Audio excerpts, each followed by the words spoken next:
once the gang escapes, thanks to TV and the media, everyone knows about it. This wasn't exactly the most quiet prison break in history. These are now the 8 most wanted men in America, and everywhere Michael and the boys go, they have to be looking over their shoulders and wondering if someone is going to notice the fact that Michael is still wearing his prison boots and make that call to the cops and turn them in. Plus which they have some really serious antagonists on their tail. You have Bellick, who has become some kind of bounty hunter with a personal score to settle. You have a new character named Mahone, who is affiliated with the FBI, who seems to have a lot of skeletons in his closet. And of course there's Kellerman, still trying to work the government conspiracy angle and make sure that Lincoln winds up 6 feet under.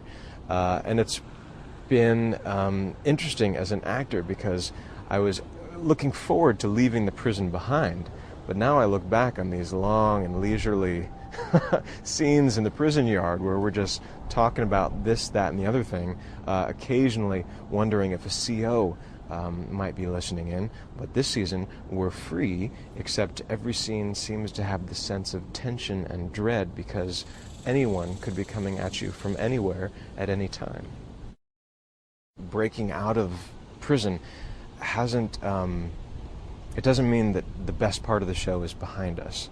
It means that our horizons are now expanded, because that's been the question since the beginning of the series.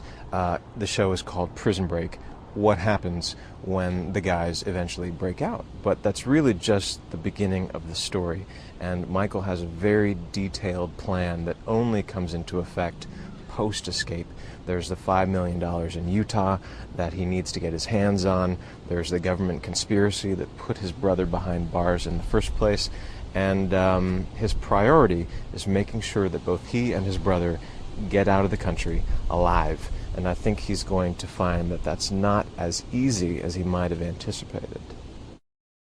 Well, I think one of the most interesting elements of the first season was taking this disparate, abrasive group of individuals, each with their own agendas, and throwing them into the mix together, where they all had to get along in order to achieve a common goal. But now that goal has been achieved, they're on the outside of the prison, and the old rivalries and conflicts are resurfacing. And I think you'll find that the group splinters apart pretty much immediately. But there are certain things, like Westmoreland's $5 million in Utah, which inevitably will bring them back together. It's not a question of him leaving the prison and that door is now shut. I think he is very much psychologically still behind bars, still dealing with the fallout from the loss of his relationship with Pope, who was a surrogate father, his relationship with Westmoreland, who was a surrogate father, and especially his relationship with Sarah. And I'd like to believe that Michael has a plan somewhere down the line to go back and make things right. I would like to believe that at the end of the show, when Michael and Lincoln have their scuba shop somewhere in Mexico, that Sarah's working behind the counter. As far as Michael's agenda, there's